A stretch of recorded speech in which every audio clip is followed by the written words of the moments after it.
Welcome to the Edge of NFT podcast with your hosts, Jeff Kelley, Eathan Janney, and Josh Kriger. We aim to bring you not only the top 1% of what's going on with NFTs today, but what will stand the test of time. We explore the nuts and bolts and the business side, but also the human element of how NFTs are changing the way we interact with the things that we love. This podcast is for the futurists and dreamers, the disruptors and creators, the fans and connectors, and the makers and doers that are pumped about this ecosystem and driving where it goes next.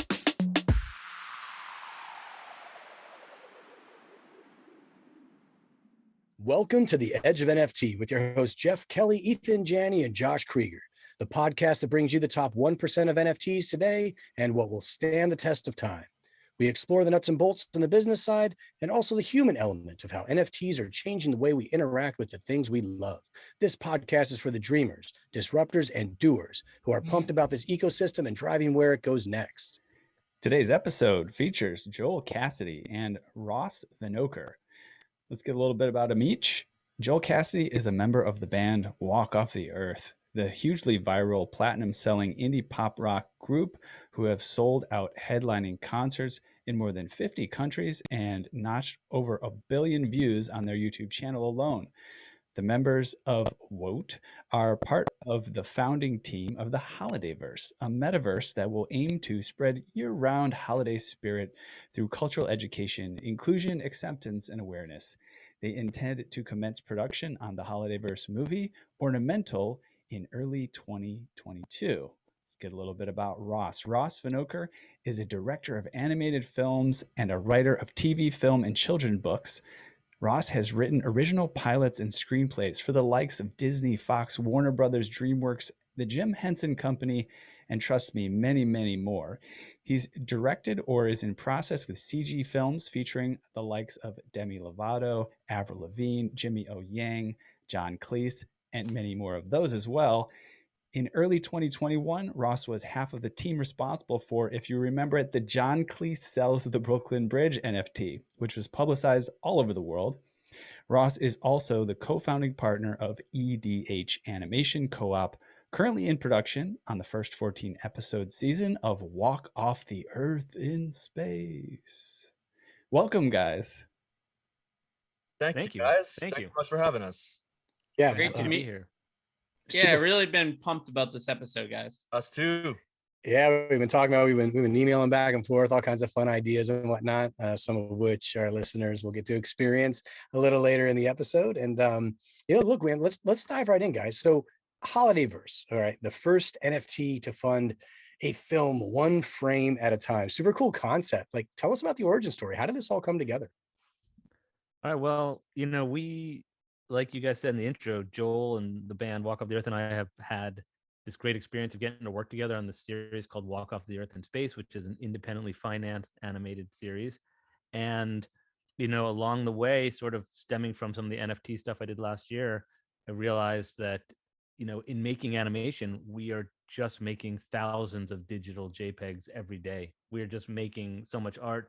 So I had this thought about a cool way to finance a film independently, which has been a big drive of EDH. We've really been trying to get away from Hollywood, finance our own projects, distribute our own projects, and really create freedom for creators, was to sell the animated cells of a movie, because people collect animation cells all the time. We have about 42,000 or more. We're making a 30-minute animated project. So I went and talked to Joel about it, and it turns out Joel was like, unbeknownst to me, hardcore into the world of NFT for the last year or so, like really savvy, and got really excited. And together we started talking, and it sort of blew up into the HolidayVerse.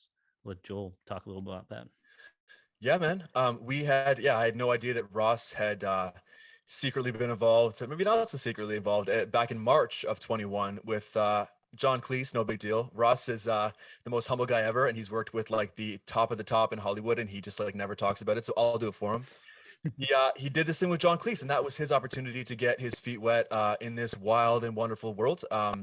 I had, beginning of the year 21, supported an artist that I love by the name of Daniel Arsham, who's a really cool modern artist who I love everything he does, from painting to sculpture to everything in between. And hearing about, I'd heard the three letters, as we all had, and I'd heard a bit of the buzz, but my point of relatability, or my moment of excitement, really was when I heard that my guy who I'd been supporting for years was about to enter the space. So that was back in like January, I think. And that kind of started my journey off that I could speak more about. But, you know, getting the green light on this project called Wotan Space, which was this kind of multi-year journey that involved an augmented reality powered comic book that we sold on tour and all this kind of crazy stuff. Ross kind of chasing us around the globe, trying to convince us that it'd be a good idea to pitch this show.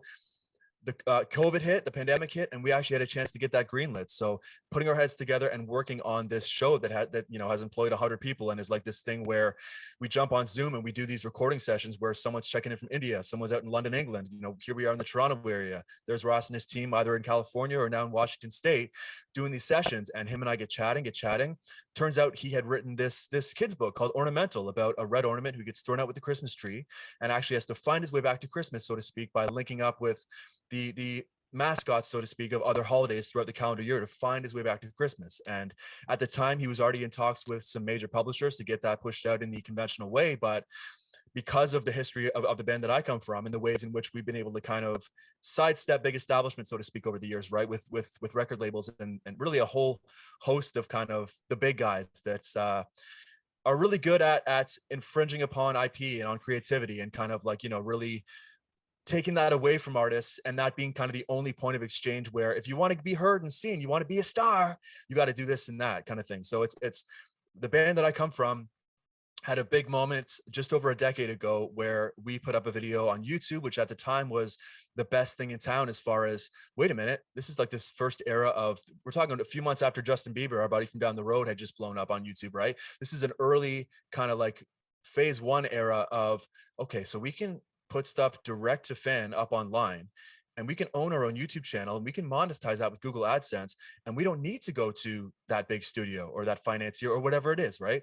So that was a moment for us that we have really held on to over the course of a 10-year total roller coaster of a wild journey, and bringing that experience into my chats with Ross and him talking about EDH and how they actually started that company. Ross, you should jump back in here, man. Like, they started that company because they were sick of really a lot of the similar stuff of having to jump through the Hollywood hoops and having to, along the way, have your art totally bastardized and pulled apart and kind of become a shell of itself in the way that it was intended to be seen and heard and celebrated. And I think coming together with kind of boots on the ground experience of what it's like to have to play that game to a point, but also having a little taste of what it's like to sidestep that and try to find a way around that is what really got us excited about this. Right on.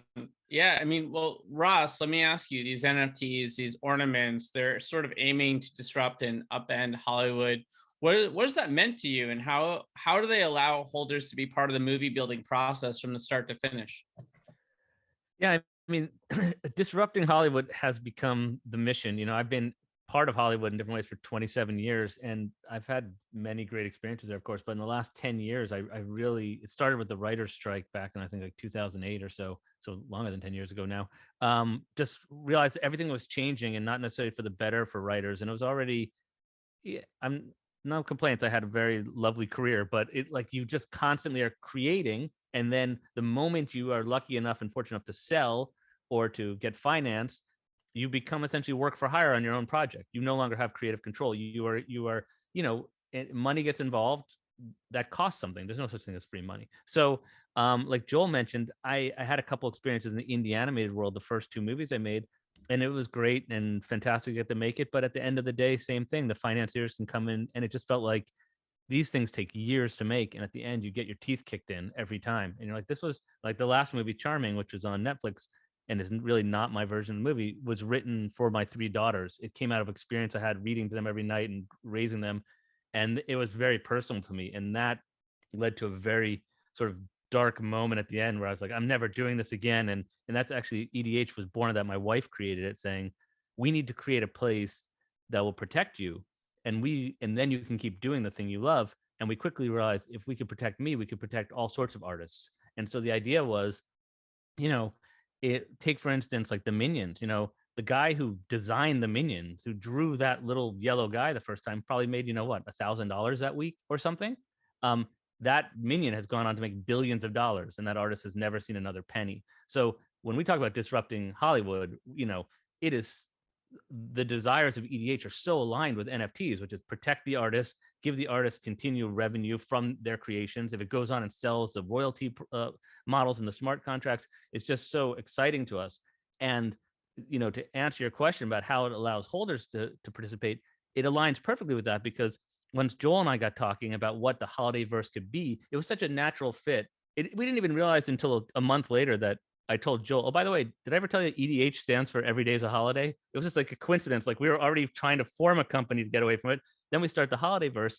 And the idea was, hey, WOT's had amazing success and have really benefited from technology, but also from people helping them along the way. I've had much more sort of closed behind door success, but always through mentorship and people helping. What if in addition to just making a movie with people, we literally make the movie with people? And so now we have WOT playing the 4 lead roles of the movie. But if you're a token holder, we're opening up casting. If you want to be in a movie, you never had the opportunity, audition for our movie. It's only open to token holders. We're gonna with the community decide who gets each part. Then we brought in our friend Tara Strong, who's probably the biggest voice actor in the world. She's played everyone. If I have daughters, like I said, so Raven from Teen Titans, Twilight Sparkle from My Little Pony, but all the way back to the Rugrats and Inspector Gadget. And she's gonna mentor you as a voice actor, even though you've never done it before. And she's gonna voice direct you. And then we got talking about, well, we always thought the book follows sort of the holidays from like a northern hemisphere, like North American point of view. It goes, it's got Easter, New Year's, St. Patrick's Day, all the holidays we celebrate, but people celebrate different holidays all over the world. So what if instead of the second movie, someone from the community tells us what holiday is important to them, and we go, great, you write that story, we'll support you. You direct that story, we'll support you. And we just pass the mic. So that's where the involvement really comes from. That's really cool. And it is fun to like Google, which I just did, what holidays are happening every day. And we've got some big ones today, guys. It's Monday, February 7th. We're doing the taping. Today is National Fettuccine Alfredo Day. It's also National Football Hangover Day. In addition to that, it's Ballet Day, National Periodic Table Day, and it's Independence Day in Grenada and Constitution Day in Mexico. So I think that just gives us a sense of what's possible here, right? I have to follow up because this is so timely. We just went to a Peruvian restaurant called Pisco on Sunday, I think it was. Turns out it was National Pisco Day just a few days before that. Can you believe it? Isn't it amazing? I should mention really quick too, just on the topic of what Ross had mentioned there, being a part of WOT and getting a chance to, like, when I was a kid, all I wanted to do was be Travis Barker from Blink-182. And I got a chance to drop out of music school here in Toronto and actually get a chance to live my dream and live the dream of so many people that I was in school with that don't get a chance to do that. But more importantly, getting a chance to tour around the globe with Walk Off the Earth and meet people from all over Asia and Europe and everywhere we go, and actually be immersed within their culture, but also get a chance to kind of be a part of their culture for that one night that we're there. When we bring these people together in this room, we do these concerts. That has been a very special and privileged experience. And the idea of getting even a small glimpse of these world cultures that really realistically, I'm a white dude from North America. I've never had a really good excuse to want to learn about Diwali or Kwanzaa or some of these one cultural celebrations, the Korean Mud Festival, the Running of the Bulls. There's so many really cool festivals around the world and celebrations. What if there's a way with this technology to actually bring people together for good and promote education and awareness of world cultures? I feel like the world is pretty divided right now. What if there's a way to use this tech to bring people closer together and realize along the way, in an authentic way, I'm not so different from that family that celebrates a different holiday just because of where they live in the world or what they might believe. We're not that different. And I think there's a real opportunity here to create a safe space that shows people that, in amidst all this criticism of how people are going to be more glued to their screens than ever, and how there's all these ways in which this is going to divide the world more. We see opportunity to actually bring the world closer together with this technology. Yeah, it's beautiful stuff. Yeah, definitely something that I believed in for a long time. It's always really exciting, and of course we have team members helping out with these projects in India, and it's always fun to like see them celebrating, Diwali or something, and see what it's actually like. I wanted to go back a little bit to the utilities. I know we talked a lot about kind of what can come out of this, but I'm curious if there's anything else you guys can share in terms of the utilities that these ornaments, can offer. Yeah, maybe I could just kick it off, Ross. You can tell me to shut up at any point. going into this, and already, I feel like in crypto years, the 2 or 3 months ago that we first started to think about this is like, decades have passed in crypto time since then, right? But even at that time, and certainly this is even more timely than ever right now, we're coming from the Solana realm, and there's been some awful rugs happening, and just not fun stuff that, in addition to being an unfortunate thing in its own right, is actually bad for the space at large, because it tarnishes that reputation that all the folks on the sidelines right now, all the people that have only seen the environmental headlines or the it's all a scam, all this sort of stuff, that's just going to scare them off that much more. So we really dislike those. But going back to looking at doing kind of a pulse check on the space when Ross and I first got chatting, we saw a lot of people promising the world when it came to utility. Buy our token, you're part of this club, and it's like we're all going to get rich together. We're going to change the world together, but not a whole lot of detail, and beyond that, not a whole lot of follow through on these big grand visions and promises that a lot of projects are doing, whether or not that's to do a quick cash grab and run for the hills, or to dream big and get a bit of that initial revenue happening, and then start to really figure it out. It was very important to us to put ourselves on the hook from day one as a docs team, as a team that is known in various capacities throughout the world, to really put ourselves on the hook. We're going to make this movie. It's going to happen within 1 calendar year, which is light speed for animation. We're going to bring our token holders along for every step of the way. Every month, we just did our first one. We're going to have a behind the scenes members only Discord chat where we peel back a different curtain of the production process of the movie. We just did our initial one. Next month, it's going to be Ross and the animation team. We're storyboarding the movie right now. The following month, it'll be myself, my bandmates, and Walk Off the Earth. We're starring in the movie and soundtracking the movie, just to kind of give people that really, the experiential side of this space. I think is something that's so unexplored. The space right now is just obviously dominated by people looking to flip and looking to get rich and looking to make money, and that's great. We all want to make money. We all want to do that. But when you think about, talking as someone who's been through some rough stuff in the last few years, when you stand back and think about the moments in your life that you most enjoy, do you think about the ones where you flipped something that you bought for $100 for $1,000 or $10,000, or do you think about a super special experience? You were able to be part of a small group of people that were the first people to digitally crowdfund a movie on chain, be in for this whole host of really unique experiences, have this dynamic token that's changing out throughout the whole thing, which we could talk about as well via smart contract, and actually call yourself a co-producer, a part of a movie that was the first one to be made in this way. We really think about that, not to discount the value that we think our tokens do have inherently, but that's more me speaking to the fact that we have had a relatively slow mint. We've kept it wide open. We've kept the community plugged in every step of the way. No one in the community is concerned. In fact, had we blown our mint out, I think we would have been a little concerned about the kind of people we were bringing on board, because this is so opposite of the quick flip, of the big investment play, of the 100x play. Much as we believe so strongly that will be the case regardless, the slower adoption model we can kind of assign to the fact that this space is dominated by degens and by people that are, which is great, and that should never go away. But I think the more experiential side of this, the more value first side of this, the more we're real humans and you're real humans. Let's get together and make something truly special together, truly collaborative, truly community driven. I think is something that hasn't been explored a whole lot yet, and we certainly hope to be part of the reason why that changes. Yeah, man. Well, look, to build for the long term requires meaningful community involvement, we think. And the best projects, even in the short time frame that NFTs have become part of kind of the mainstream consciousness, the best ones are built around community, right? And we see that forming this long term relationship. So, specific question about the community and their ability to contribute to the storytelling process. Like, how does that actually work in practice? Well, what we did last week, which was really exciting, and like so many of these projects, we are learning every day so much, and like, oh, we had this great idea, let's involve the community. We're going to release the script to them, and we're just going to let which from my background sounds like a nightmare. Anyone can give notes on the screenplay, but we wanted to do it because we wanted them to be part of the story, and we realized, oh, of course, we also are running a business. We have to protect the intellectual property. So we had to go through a bunch of lawyering up to like get terms and conditions so everyone can comment, but no one can, later on shut down the project because I wrote that joke. So we went through all that, and we released the script to the token holders, and we opened a channel on the members only Discord, and they, they're giving feedback. They're saying, oh, I love this, we love that. The ending's not working so great. How about this idea for the ending? And so right from the get-go, they're part of the process. They're part of the storytelling. And then, like I mentioned earlier, we're about to open up the casting, and they can be in the movie. And then we've already started asking them on another channel, hey, what holidays are important to you?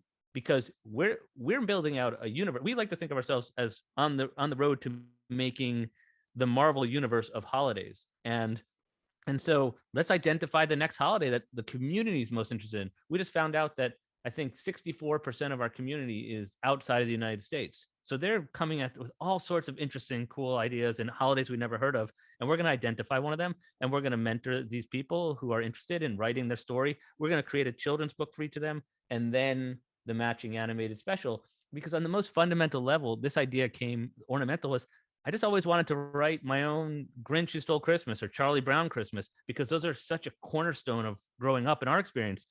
Shouldn't everyone have that for all the holidays? Like, why do we only save it for like Christmas specials? We can have a special for everyone. And so but we can't tell those stories. We're not those people. We don't have that experience. We're not from that culture. We're not from that background. So we're creating a platform, and they're going to be not only welcome to do it, we're going to encourage them. We're going to hold their hand through the whole process. And we're hoping to find musicians and animators. We're hoping to find everyone in our community over time. But like you said, Jeff, it is going to be completely community, and we are slowly building the community, but we are building such a quality community. It's insane. Like, I already have like real relationships with these people after 5 weeks. Where Joel and I are in there every day.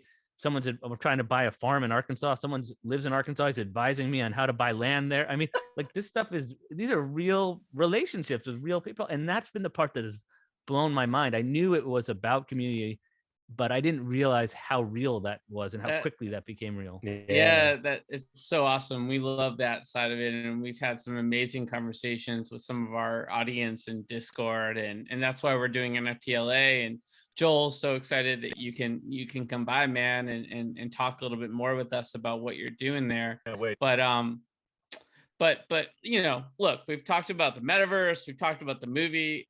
As if that isn't enough, where you guys take it from here? What's the roadmap look like? Yeah, I mean, so we're back to the topic of us putting ourselves in the hook right from the get-go, right? Of wanting to be deliverable with these utility points. And I think if you look at our roadmap, we've been able to follow through on that. We are members only on Discord. We have circulated the script. You mint a token today, you're in for that experience right off the hop. You're in the members only, you've got access to the script, you're in for our next live stream. You're, as Ross mentioned, you're about to be able to start auditioning, whether you have voice experience or not, in this movie, right? So I think the only thing we haven't had a chance to really dive deep into yet is the idea of breaking ground, so to speak, on the HolidaVerse, which we fully intend to be its own self-sustaining digital ecosystem, much like many of these metaverse projects, where people can come together in the spirit of holidays year-round and collaborate. Doesn't matter if you're a sculptor, a painter, a music maker, a beat maker. We want to give artists a chance to have their voices heard. And certainly, coming from the background that I do with Woat, we had a chance 10 years ago. We just so happened to make a video, the 5 of us all playing on one guitar. We threw it up on our YouTube channel, just like we did with all the videos leading up to that. We woke up the next day, it was #1 on Reddit, and the Washington Post had just given us a call, and our lives changed from there. We got very fortunate. Luck is a funny word, because I think you can make your own luck, but we were very fortunate to have that opportunity. And then getting a chance to travel around the world and live out our dreams in that sense. We've met so many people that are so much more talented than us. And I have a very humbling moment every time that happens to me, where we have an opener that's like an unbelievable virtuoso. We're like, that sort of stuff. For some reason, we're in this position, and it's a very privileged position. And I think with great power comes great responsibility in that sense, where we certainly owe it. And I think Ross could agree with this, to ourselves and to all those who've allowed us to not only get to this point, but to stay at this point and to continue to build and grow and thrive, to pay that forward and to create a space where, just because the algorithm didn't like you the day that you uploaded the coolest video in the world, or I say this all the time, the best books, the best movies, the best whatever ever written or created may never see the light of day just because of X, Y, and Z, just because that creator, the algorithm didn't like him, or she wasn't too familiar with how to work the algorithm, or whatever combination of things. It's like any video that goes there, any piece that really blows up, it's like a perfect storm situation, right? It can be great, there can be talent, but there's all these other extraneous factors that are out of one's control. So what if we can put those a little more in people's control, in the spirit of what's happening in this space, and once again create this kind of safe year-round place where you can go and you can have your voice heard, and you can connect with people from your community in the world. But you can also connect with the larger creator community that isn't tied to any one part of the world. And certainly in COVID era, when you can't just jump on a plane as easily as you were able to, regardless of that, if you're a person that doesn't have those means, let's do that via the metaverse. Let's put on a headset or glasses or goggles or whatever it winds up being, or via an in-browser experience, and actually travel to a place where you can freely talk about the art that you make, connect with people that make similar art, grow and collaborate with those people. It's an idea that we feel really strongly about, and we really feel is attainable. Certainly on the list of short-term to long-term goals, it's more on the long-term side, but this is something where we're already making connections within the space. Our dev happens to be part of the Portals team, for example, on Solana, which is quick become a Solana blue chip. That's like a Solana metaverse and digital drawing a blank here, digital real estate experience. We have already kind of sniffed out some of these things. Whether we end up partnering with them, who knows? Sky's the limit. Maybe we chat with the guys behind the sandbox and we find something out there. There's numerous players that are starting to kind of rise to the top here. Maybe that'll be the move. Maybe creating our own thing will be the move. We certainly have access to, fortunately, like the who's who within Solana. So, and there's so much exciting stuff happening in Solana. So the sky's the limit there. It's about keeping the goals measured for now, making sure we continue to deliver on those utility points that we put ourselves on the hook for, but also to keep that big dream alive, because I think that's what this space is all about. Dreaming big and realizing that if you have a good idea and you have enough people that want to rally behind that and maybe put a few bucks down behind that, you can do whatever it is. I just saw the Assange DAO today. They're trying to bust out Julian Assange, and they got 30 million bucks right away to do it. The Constitution DAO, the Blockbuster DAO. This is where we're headed with this stuff, and it's just so exciting. Yeah, fettuccine and pisco sours for all. There you go. Get it off the There finish. you go. Josh has been waiting to deliver that one. And I've been waiting to deliver this. Actually, we alluded to it like really vaguely earlier. It's coming up in a little bit on this episode. Something special to stay tuned to the very end. I think we're going to have Ross is going to have a special webinar on how to buy land in Arkansas. I think. No. Okay, sorry. That is no. Actually, that's Joel is actually to come in, and we're going to have a special performance, a musical performance that's going to come towards the end. Yes. So that's gonna be fun. But we have the last question here before we get into our quick hitters, and sort of a general question. We'd love to get people's perspective on kind of sharp people in the space. Where do you guys draw inspiration from in the NFT space? You've mentioned some things so far, but anything else we haven't talked about? Joe, I'm gonna let you take this. You're so deep in it. Yeah, I mean, I would say certainly continue to draw inspiration from the people that got me into the space, the people like Daniel Arsham, who I can attribute all of my ability to learn so much within this space and really have a kind of passion-driven point of relatability that's beyond, once again, that the performance of that underlying financial asset or whatever else. That real, I'm supporting an artist that I love, and that satiates me alone in and of its own right. The fact that I could also flip it for 10x, which I could, is kind of a nice bonus. You know what I mean? But certainly what keeps me excited is just like how fast the space is moving, how much opportunity there is within this space, how literally every day, just jumping on Twitter and Discord, there's new ideas, there's new technologies, there's new projects. The sky isn't even the limit in this space. And I think it's just so exciting that, you guys might be familiar with the subreddit called Anti-Work right now, which certainly there's a large variety of opinions on this idea of people, the pandemic kind of helping people realize that like being a working stiff and having your kind of classic cubicle 9 to 5, being a cog in a machine and working, working 8 hours a day to make someone else rich, right? It's people are starting to see there might be a better way here. And I think Web3 is what's really helping increase awareness of just how real those possibilities are. There are these wins that are happening every day. And I do see a lot of parallels to back in the day with the way that my group took off, where before YouTube, you could be the most talented person in the world and have a webcam in your room and make a great video, but you couldn't really get it out to the world. YouTube showing up really created that ability for anybody and their grandma, regardless of their tech abilities, their whatever abilities, to get a video up and it go crazy viral. I see similar opportunity here where you can have a great project that's high quality. And if you go about it the right way, you network it properly, you market it properly, you can have the same opportunities as these multi-million-dollar entities that are trying to enter the space right now. They're doing it in a relatively clunky way because they don't have that all-important community first aspect. The idea of Facebook, Meta getting in right now, and these kind of major players trying to just kind of barge into the space, I think they're in for a bit of a rude awakening if they haven't had that just yet, where it's like, you guys don't have a whole lot of customer confidence. these communities are customer confidence first and only, if you to really put it that way. It's I think the idea of just being able to buy your way in here or buy the cool points in. I love how level the playing field in this is in this space, in the sense that you don't need to have, we have no marketing budget on our project, and there are people who have no budgets who are doing numbers that we are dreaming of right now. Do you know what I mean? And there are people, maybe it's a group of 16-year-old buddies from Arkansas or whatever, right? Like, it's anybody has that potential right now. And I think that's a really beautiful thing, that like really people that are stuck in dead end jobs and depressed, especially coming off the pandemic, like, no, there's actual, if you have a big idea, you have a better shot than ever before right now of bringing that to life by putting a community together around it. And that's an amazing thing. Yeah, totally. Yeah. Ross, how about you, just 100%. before we head to quick hitters here, something you want to call it as an inspiration? Yeah, I mean, I just like Joel, I'm just amazed by watching the space and how it seems like anything is possible. And one thing that is really interesting is sometimes you feel like you're late to the game somehow, like things are happening so fast, and then you take a moment back and you realize, oh, this is so just the beginning. We're not even at the end of inning one. There's so I mean, I think about some of the criticism we received early on, like oh, you're just a holiday project. We were dismissed for just being a holiday project, and it was like, no, we're not a holiday project. We're actually trying to bring this utility, and also realizing, wait, I think we might be the only people trying to do a family project in NFTs right now. I don't know if that's true or not, but I haven't yet to find another, like where I come from in the entertainment business. The family business is the cornerstone of the business. You know, it's a 4-quadrant family film is the biggest money maker in the world, from animated films to Marvel films to Star Wars. And no one seems to have gotten into that yet. It just seems like the thing that's so inspiring to me is it still feels like day one. Like anyone, like Joel saying, anyone can show up. And then you see like a day like Facebook had last week. And, you know, I don't wish anyone ill ever. And I'm sorry for the shareholders, but they are these things that were just felt like they were going to be here forever are starting to feel like dinosaurs, and it just feels like the world is opening up again. There's opportunity again in a whole different way for people. And I mean, I love, you know, we're fortunate enough to work with this artist on our project.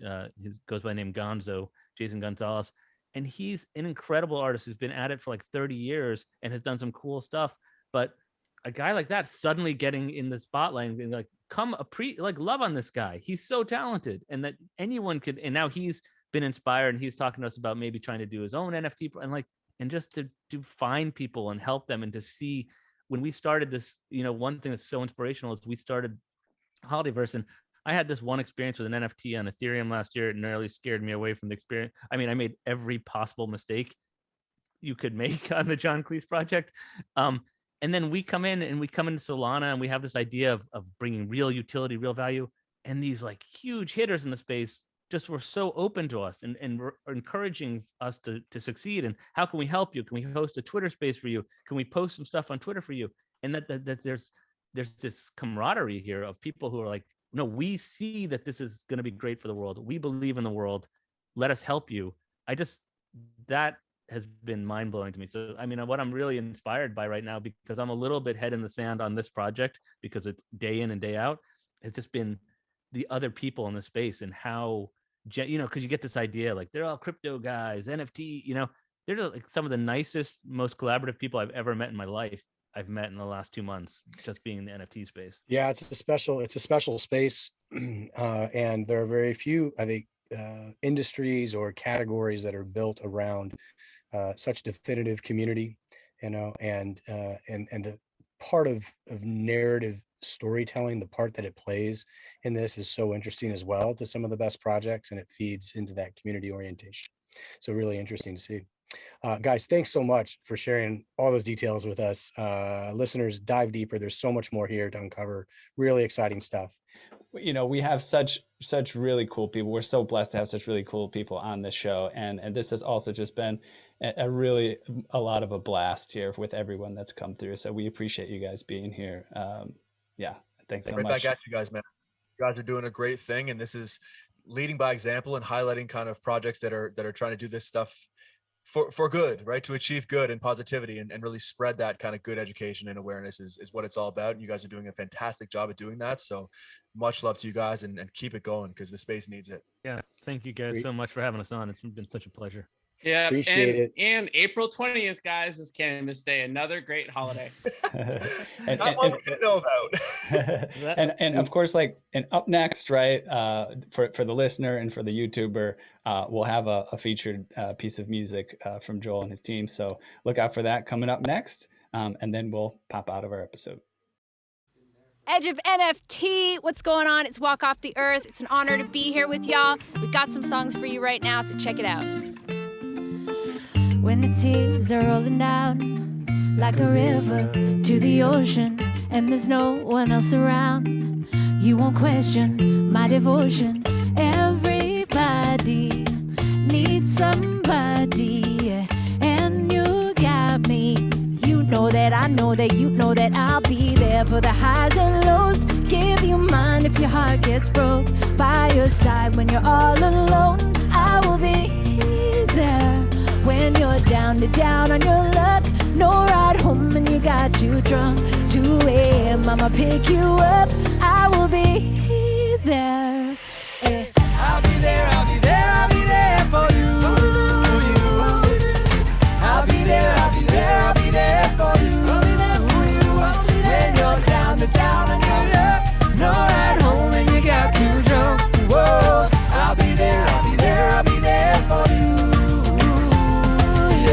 When your heart could use a break and it's too broken to be open, I'll be patient, I will wait until you're ready to be open. Everybody needs somebody, and you got me. You know that I know that you know that I'll be there for the highs and lows. Give you mine if your heart gets broke. By your side when you're all alone, I will be there. When you're down on your luck, no ride home and you got too drunk. 2 a.m. I'ma pick you up. I will be there. Hey, I'll be there, I'll be there, I'll be there for you. I'll be there, I'll be there, I'll be there for you.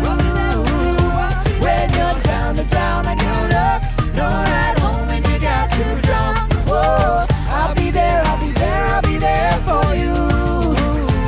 I'll be there for the highs and lows. Give you mine when your heart gets broke. By your side when you're all alone, I will be there. When you're down on your luck, give your all but it's not enough.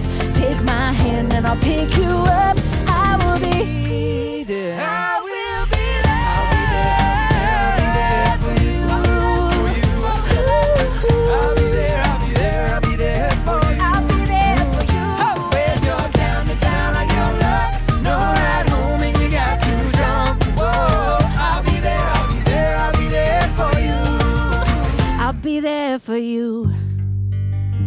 Thank you, guys. This next one is called How It Is. 3, 4.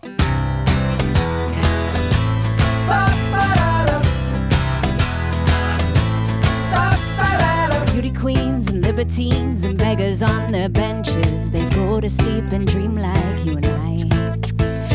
Billionaires behind the walls and soldiers in their trenches, we're all just looking for a reason why to get out of bed in the morning, to fight off the urge to just go call it quits, 'cause sometimes reality's boring.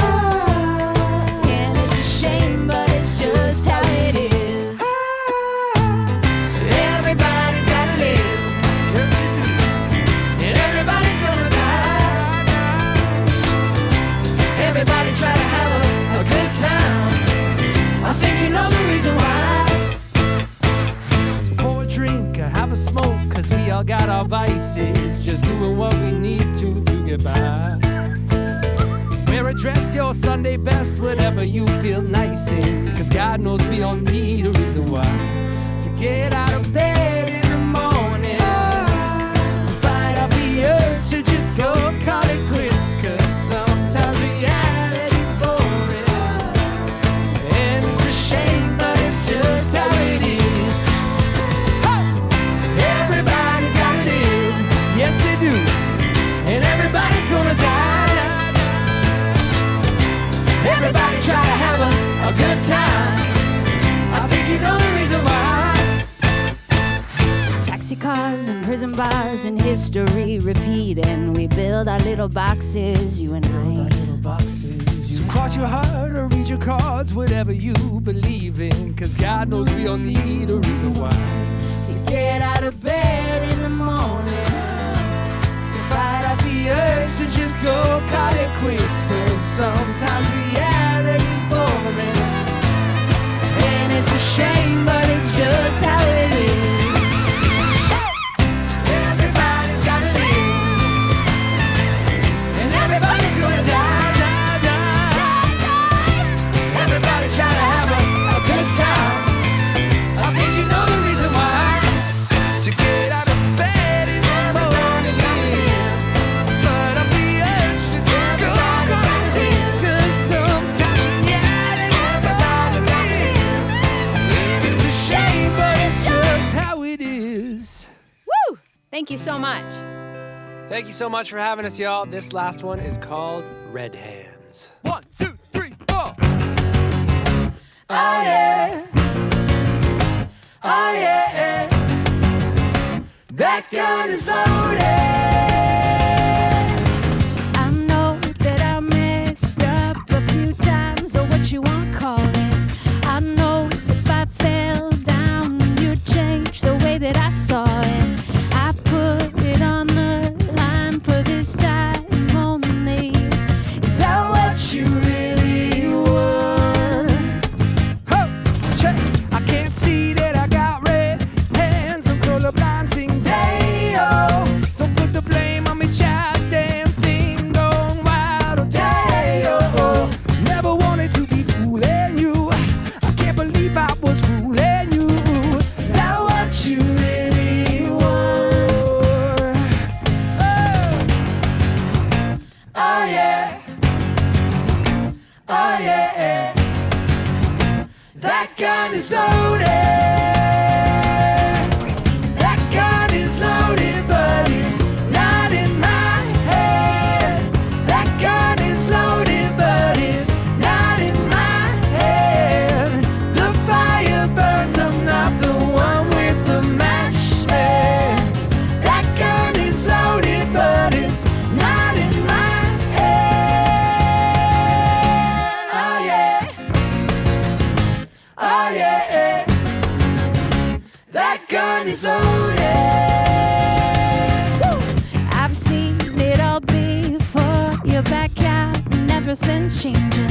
I needed something more. You stepped down, so what are you chasing? I put it on rewind for this time only. Is that what you really want? Check it out. I realize that I got red hands. Don't wanna change this day. Oh. Don't ask me why I choose to lie. I stay blind all day. Oh. Clear to me that you are fuming too. Your accusations are burning through. Is that what you really want? Oh, oh yeah. Oh yeah. That gun is loaded.